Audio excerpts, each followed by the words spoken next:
I can't believe Jaylen just made that pass. Never mind, even looked for it. Like it was just one of these. When they locked eyes and said, "F it." Well, that was another one where it was like, and it's like, Jaylen, please just feed into that persona, that mindset a little bit more. Like, just say F it. Like, let's just see if it works. Celtics Beat is brought to you by FanDuel, the exclusive wagering partner of the CLNS Media Network. What's up, everybody? Welcome in. New edition of Celtics Beat. It's going to be a little bit shorter a show, which honestly is probably better for your commute, depending on where you work. I guess you'll have more time on your hands for either other shows, shame on you, or just the good old-fashioned radio and music, or maybe you have a really short, great commute. This is like a dog walking length, giving you a 20, 25-minute show. I don't know. Either way, Evan Valenti's here. I'm here. Adam Kaufman. I was going to say good to see you. Good to see you, Ev.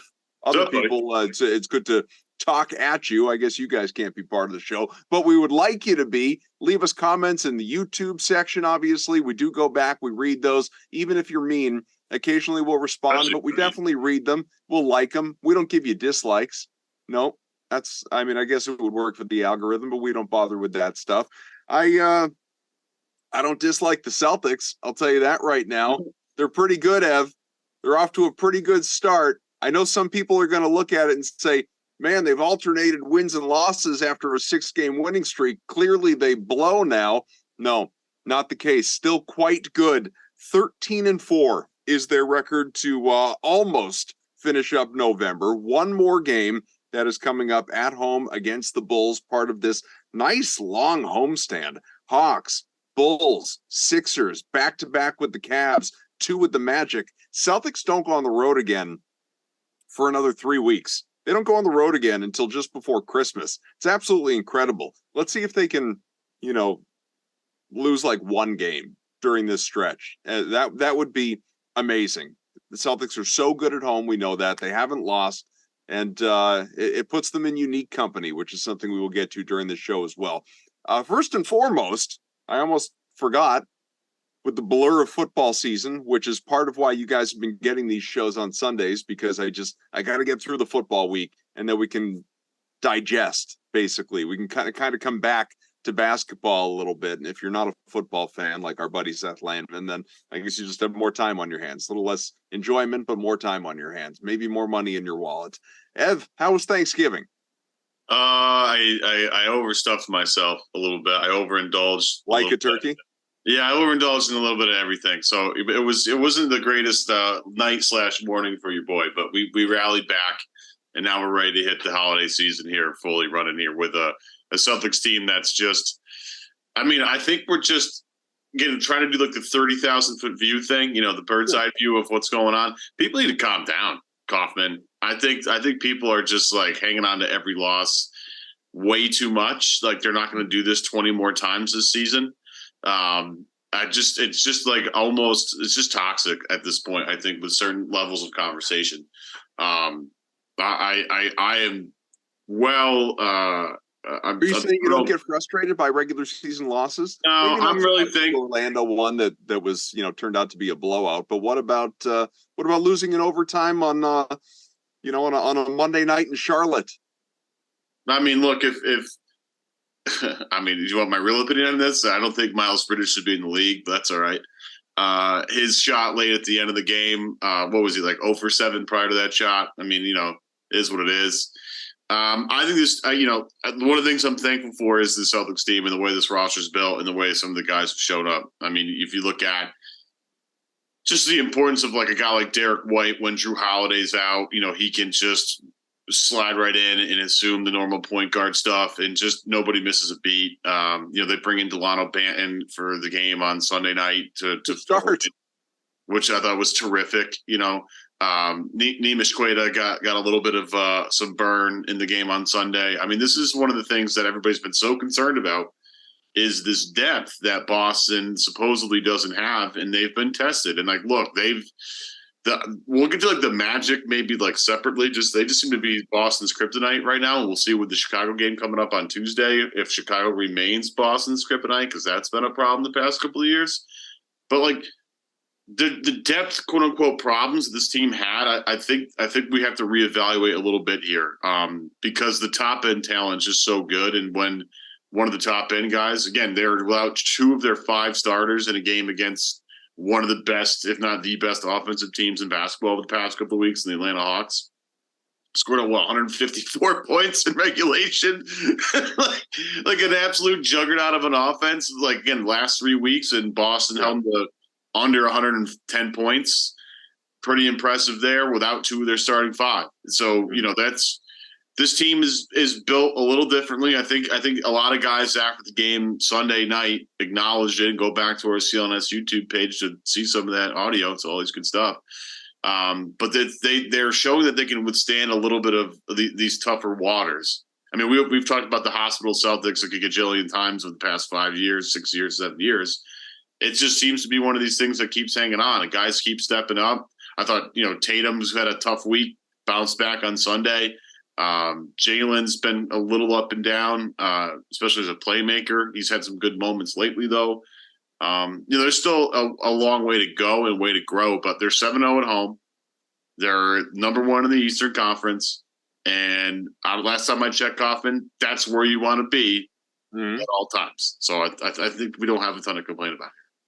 It is crazy, these pace-up Hawks, and what they've been able to do. Obviously, you mentioned the game with the Pacers, which was obscene. I mean, and Indiana is doing this on the regular. I know we'll talk about sports betting a little bit. If you're looking for a bet to make on a nightly basis that is just hitting more than it's not, over in Pacers games, no matter who they're playing, over in Pacers games, because Halliburton and company, what they are doing, it's like a throwback to Mike D'Antoni, the 7 seconds or less offense. It feels like a lot of teams in the league are sort of playing that way right now. In general, you're just getting, maybe it means you're getting that much less defense, these all-star game type of outcomes in terms of the final scores, but also them turning into 3-point shootouts and all of it. So maybe just the shooting is better. I'd have to dive into all the metrics, but it's true. I mean, the Hawks prior to this game had put up 136 against the Wizards in a win, 147 in a win over the Nets, 152 in a loss to the Pacers. So, yeah, the numbers have been staggering. So, credit the Celtics defense, obviously, for handling their job at home and doing so well shorthanded. We're not going to really dissect this game. That's for other podcasts to do. We're more of a big picture show than a react on the daily. But, you had obviously significant missing pieces, as we know. No Drew Holiday, no Kristaps Porzingis. Those were the 2 guys, 2 all-stars that you acquired in the offseason who were unavailable to you for this game. The Hawks, they were not short. They had their important guys out there. Trae Young went nuclear. Quieter game, really a poor game for DeJounte Murray. He did not play well at all. But as ads pop up on my screen like a goof. Jason Tatum was crazy. You had first quarter Jaylen, as we like to talk about, and then he kind of, I wouldn't say he disappeared, but quieted down by comparison. Horford was tremendous. 15 on the glass, which he does not do often. He got to do it against his old team. Derek White still playing with that new dad energy that he played even before he was, had the baby. Not that he had the baby, but his wife had the baby. So he is continuing to play out of his mind for this team. So it's just been nice. It's been fun to watch. You talk about the depth. Peyton Pritchard, Sam Hauser, those 2 guys in particular, obviously are part of the top 8 when everybody is available. We know that. We've talked a lot about that. We spent time on it last week when Landman was on with us. But it's good to see other guys when they get their run, whether it's Kada, whether it's Banton, whether it's whomever, actually taking advantage of that opportunity. I don't know why these ads keep popping up. If anyone can hear them, maybe it's just... Yeah, it's ESPN is out to get me, I guess, with these ads while I look at box scores. White, by the way, in that 10-point win for the Celtics, I will just say this because people like to believe that plus minus is fluky. Maybe it is. Danny Ainge certainly hates plus minus, but plus 29. Tatum was plus 3. Derek White was plus 29 in that win over the Hawks, which is just a staggering number. The thing that I wanted to ask you, though, about Jaylen, as we've watched this season move along, I would say that he's been good.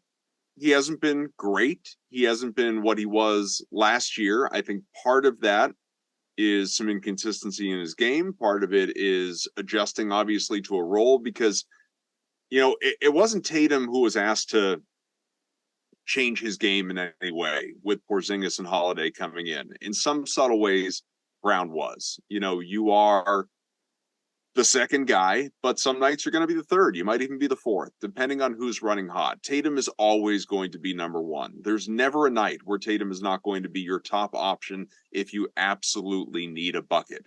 Jaylen's not that guy. So, and I know he's paid like that guy, but that's a whole other conversation that we don't need to waste our breath with. I hope people are educated enough on the topic to get how the salary cap works and these raises, percentage of cap, all of that stuff. But when you look at his stats, now the shooting is down, okay? He's down the free throw line right now through 15 games, 72%, which is worst in 5 years, 6 years. 4.1 attempts per game, worst in 6 years. He's shooting 44%, 44.5% from the field overall. That is a career low right now. He is shooting about 35% from three, which is better than last year, and doing so on 7 attempts per game, which he has done each of the last handful of years. Averaging 21. Now, previous seasons have, last year 27, I'm rounding up. The year before that, 24. Year before that, 25.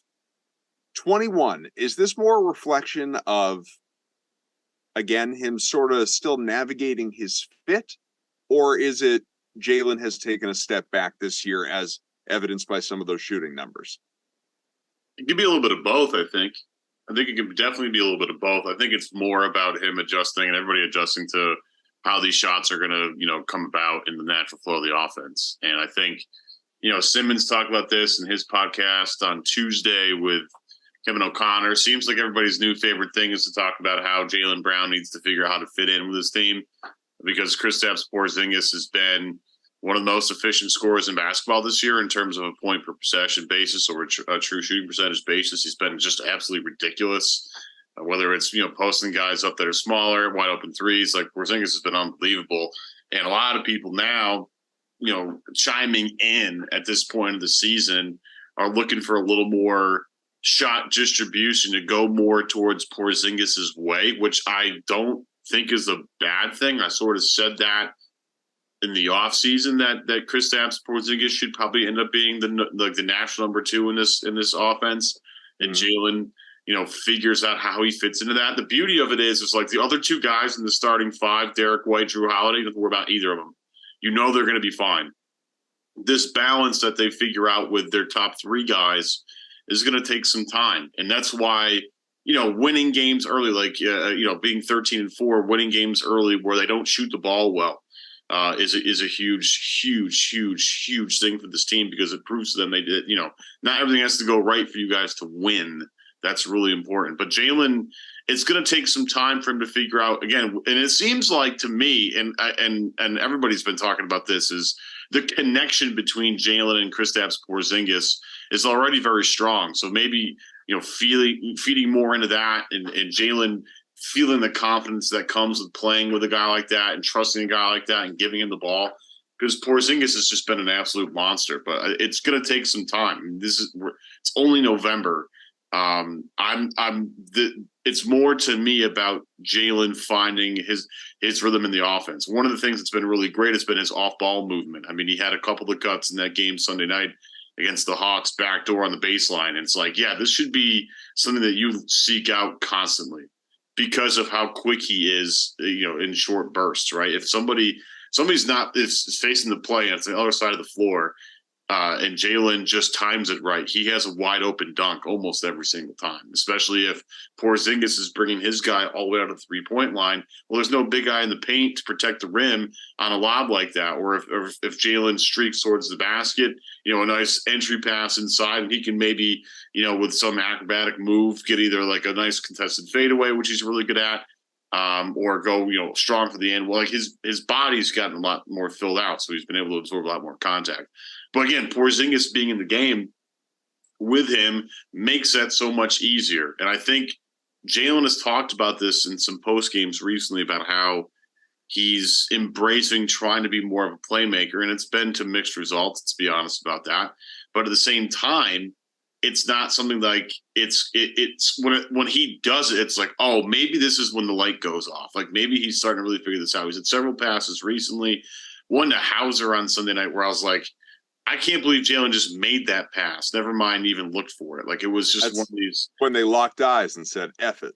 Well, that was another one where it was like, and it's like, Jaylen, please just feed into that persona, that mindset a little bit more. Like just say F it. Like let's just see if it works. Because, I think what people are realizing, at least I think defenses are, is like you cannot leave Sam Hauser open. He's insanely efficient right now. He's a walking flamethrower. Like there are times where he barely touches the ball and it still goes in. Like he's just so again, understanding the gravity of the court, how your teammates can help you and make your life easier, how you can make their life easier. Once Jaylen starts buying into that, this is going to be curtains for the rest of the league. Seth's been saying it for a long time. Once this team figures out how to properly share the basketball, nobody is going to beat them. That's the biggest thing that's holding them back. And even at that point, they're still 13-4, and they've played some tough teams. It's not like they haven't played hard teams. So we have a good sample size against good competition. This team is pretty good. And Jaylen figuring out how to fit in a little better. Kristaps figuring out how to fit in a little bit better. Again, this team's just going to soar. If you know what doesn't hold us back. Oh, I know what holds me back, buddy. FanDuel. Yeah. I know. Holds me back. I know it's been a tough year, Kaufman. Speak for yourself. It's been brutal out there in the streets for your boy, but we'll take a quick break and tell you today's show is powered by FanDuel. Score early this NFL season and this NBA season with FanDuel, America's #1 sportsbook. Right now, new customers get $150 in bonus bets with any winning $5 money line bet. It's $150 if your team wins. Celtics play Tuesday. They're playing the Bulls. Bulls are terrible. The Bulls are really bad. I mean, it's really tough. And I know the Bulls are giving the Celtics some hard times, recently. This could be one of those games, but I think Boston, with the way they responded, played against the Magic in the in-season tournament game on Friday. I think they'll have a little more focus in this game on Tuesday. I fully expect them to win that game, again, especially because it is at home against Chicago. And if you've been thinking about joining FanDuel, a little better time to get on the action than right now. Get on the app, super easy to use. Kaufman, I think it's time we talk about it. I think it's really time we talk about it. Okay. What time is it? NFL draft odds, baby. Oh, yes. I think we got to talk. I love it. I think it's gotten to the point where listen, man, Chad Ryland got the memo. He did, baby. He really did. Hankathon, baby. It's not just for basketball anymore. Nope. Patriots are in control of their own destiny at this point. With Caleb Williams, Drake May, Marvin Harrison Jr. We're coming top 3, baby. We're coming top 3. I'm looking at the NFL draft #1 overall pick, right? I'm looking at it right now. Caleb Williams, the obvious favorite from USC, -320. Drake May +250. All right. Drake May could easily get up there and overtake Caleb Williams in a matter of like 3 months for the #1 overall pick. Sure. But I want to point out one of my favorite players in the draft, a lot of everybody's favorite player in the draft, Marvin Harrison Jr., Maserati Marv, which, by the way, you can only say that during a game if you're Gus Johnson. It doesn't sound the same. If anybody else does it, it's a Gus Johnson only thing. What do you think Marvin Harrison Jr.'s #1 odds are? Go ahead, Bob. Go ahead. I mean, he's got to be, what, 3rd or 4th? He's 3rd. Okay, he's 3rd. So plus, well, can I get a frame of reference? What's Caleb at 1? Caleb at 1 is -320. Drake May at 1 is +250. What is Marvin Harrison at #1 overall? Plus 750. Would you take it at +750? It would depend on. I'd have to know who has the pick. The Bears. The Bears are probably going to have it. Then no, because I don't believe they believe in Justin Fields and they want to start over. Okay. What if it was plus 2,000? Oh man, I'd be tempted. I might hop off the Zoom and just take that real quick because it's outrageous. I would be tempted. That's outrageous. Look, if you're a Patriot supporter, as am I. And I apologize to our listeners for this quick little, maybe not so quick segue from the Celtics for a second, but look, they desperately need a quarterback. We know that. So let's just remove that from the conversation. But we've all seen Marvin Harrison Jr. and we've heard the Justin Jefferson, among other comps out there. You obviously need an elite wideout too. Do you believe enough in Caleb Williams with the step back he has taken this year? I know he won the Heisman last year, but the step back he's taken this year. I'm not a huge Drake May guy, to be perfectly honest with you. If you were the Pats and you got number one, do you have to automatically, by rule, take a quarterback just because you've got a disaster situation on your hands currently?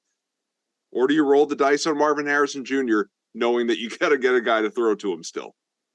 Yeah, the idea being this is going to come later on in draft season about who's reportedly going to make it to round 2 for quarterbacks.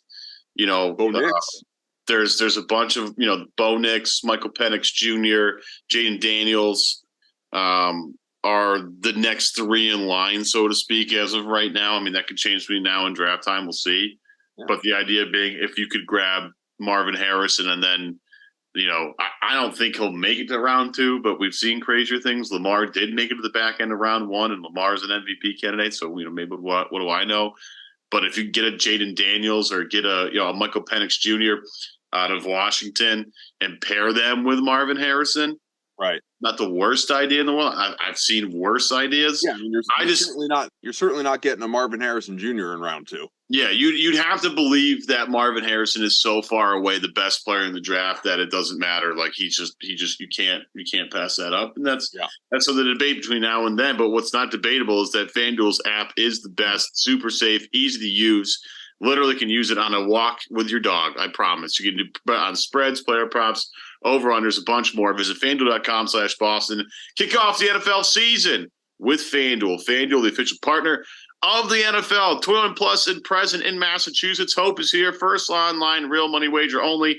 $5 pregame moneyline wager required. First sideline real money wager only. $10 first deposit required. Bonus issued as non-withdrawable bonus bets that expire 7 days after receipt. See terms at sportsbook.fanduel.com. Gambling helpline ma.org or call 800-327-5050 for 24/7 support. Play it smart from the start. GameSenseMA.com or call 1-800-GAM-1234. Crushed it. Absolutely crushed it. Always. So, listen. How are we feeling about the in-season tournament?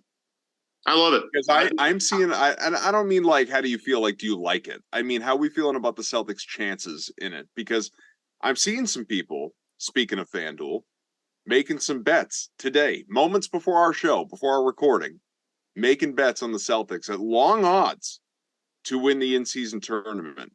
I even threw a few bucks on it at plus 3,400 on FanDuel. What do we think? How do you not? I think they're one of the most talented teams in the league, and sometimes talent wins out. I think they just hope they don't see Orlando like ever. And that would be really spectacular. Orlando just seems to be a problem for them. And then as soon as you play the teams out west, that's what you want to do. You want to be part of that. But I think they have a tremendous shot to win the in-season tournament if they get there. I know they've made their climb a little harder now because they have that one loss against Orlando, and now you have to get into point differential sometimes with the tiebreakers, which seems interesting. But and that's the one thing Tatum had a problem with. They asked him after the game Sunday if he enjoyed this, and he goes, "It just seems like the point differential thing's a little weird. It encouraged us to run it up at the end of games against bad teams. If they have a chance to do that, you should do that." But, again, Boston's going to play, for the most part, just teams that they're more talented than if they have everybody available. And that's the thing Joe Mazzulla said, and this is maybe the question back to you, Adam. Should they sacrifice, keeping everybody healthy just to not win the in-season tournament? Like who honestly, at the end of the day, like, does anybody need? Everybody's been talking about, we want to win the $500,000 for the guys lower on the roster. It's like, yeah, or we want to win an NBA title and make sure everybody's healthy by the time we get there. That's going to be the weighing part of this. Like, do they really go for this, or do they actually just, if Porzingis is a little banged up and Holiday's a little, like, you know what? It's cool. There's excitement around it. Somebody else is going to win it. But at the end of the day, we need to be ready for the playoffs, and we just can't risk the health of certain guys to win the in-season tournament. Yeah, I think this is pretty easy to understand. I mean, unless teams approach knockout play, if you will, Final Four, all of that stuff much differently than they did group play, and maybe they will. But in group play, you saw stars sitting out for rest in some cases, not even just injury. So teams are still, at least have been anyway, approaching these games no differently than any other regular season game. As the tournament goes on, I know, heads out to Vegas pretty soon next month, then maybe they approach it differently. Here's something interesting that I heard, and I can't really divulge sources on this one, and it's not a Celtics thing, by the way. This is another team in the NBA entirely. But I heard some people say that they don't even really want to go to Vegas. They don't really want to win this thing. The mentality being, think about it. All of your wins count the same. Now, they don't, obviously, with respect to the in-season tournament, but they all count as regular season wins, right? So they all count the same toward your standings when it comes to chasing seeding at the end of the year. So you now, as an organization, have a choice, basically, as to how hard you want to go after this thing.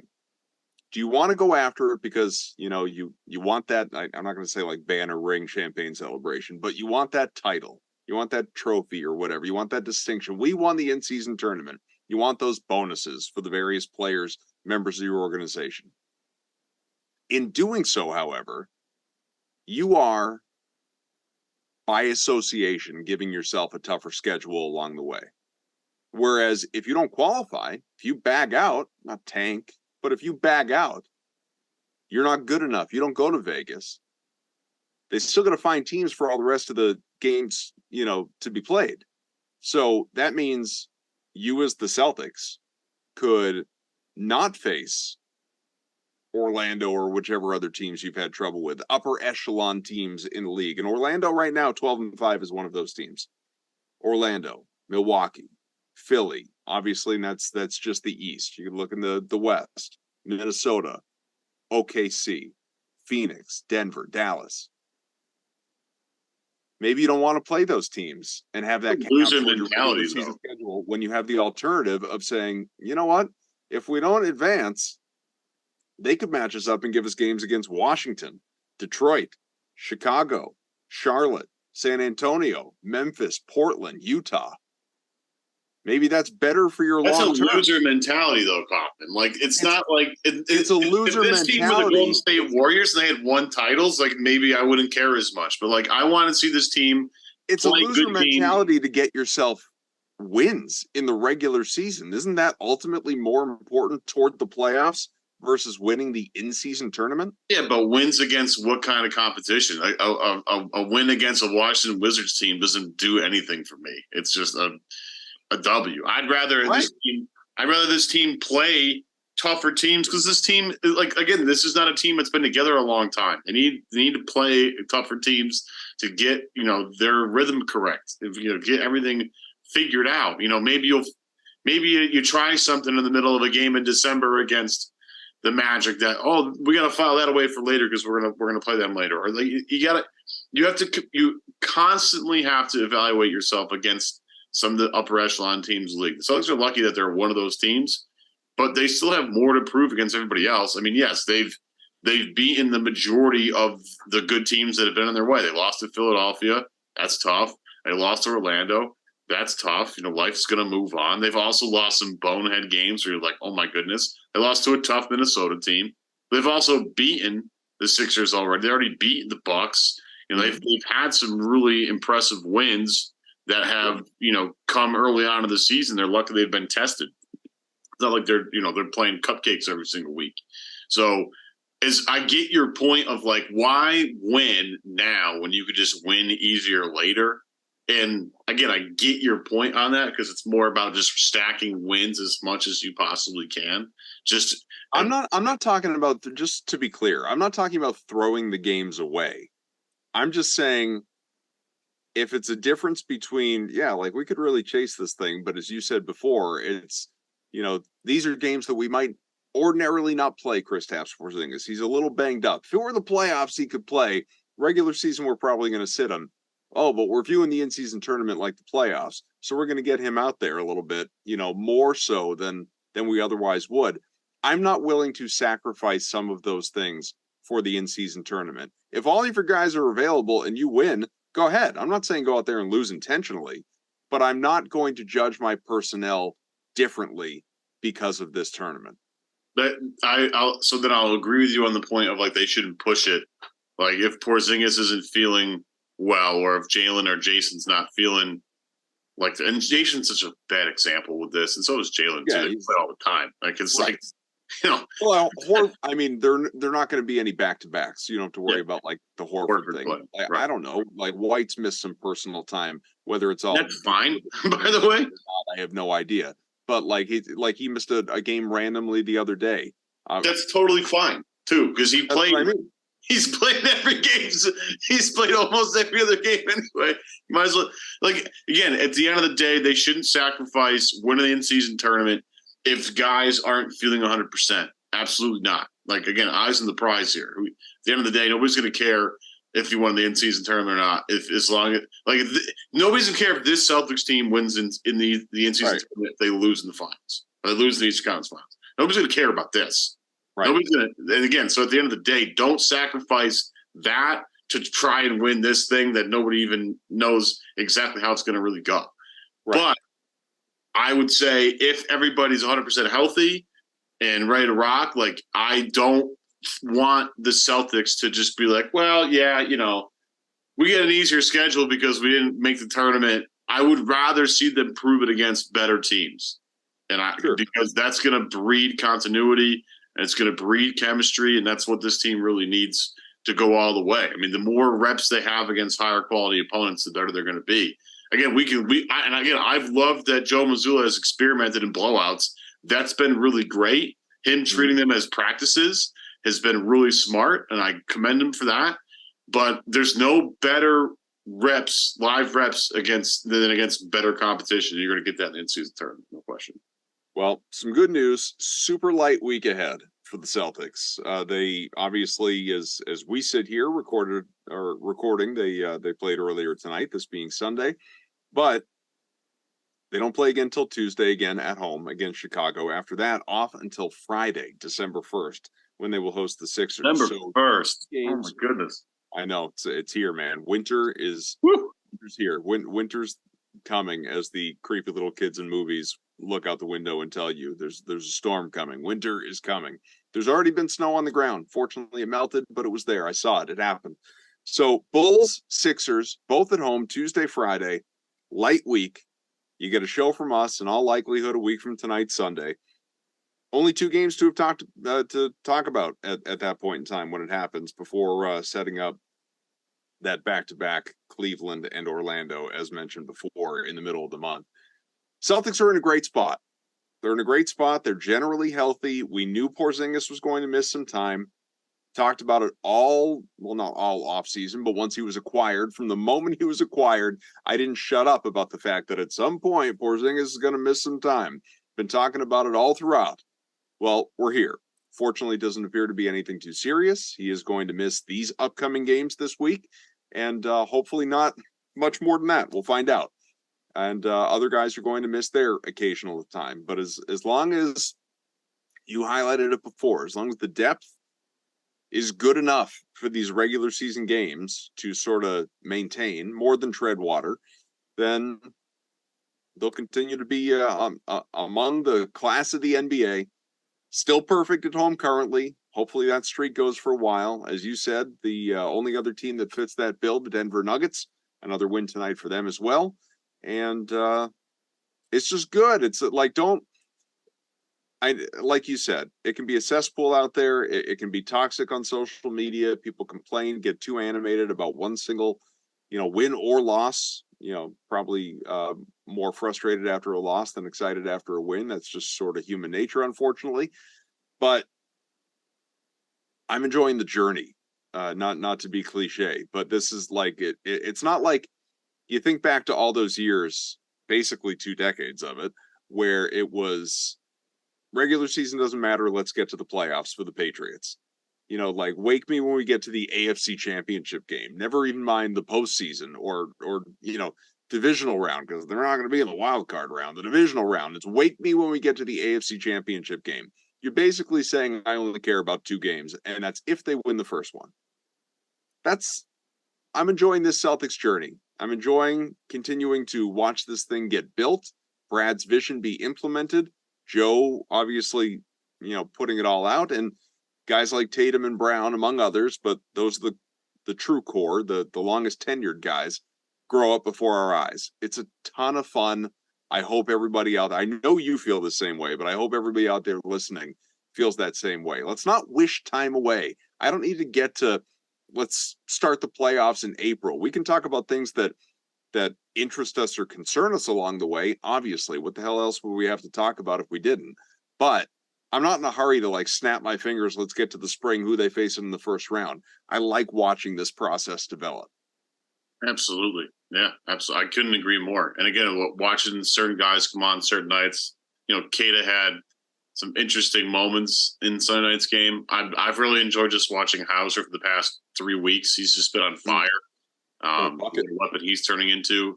Again, all these little nuances and little idiosyncrasies that are starting to kind of become trends. Mm-hmm. I'm with you. That's part of the fun stuff, part of the good stuff. All right. Well, thank you all for joining us. As always, like I said, a little bit shorter a show, but hey, just the two of us, he and I. Thanks for hanging out.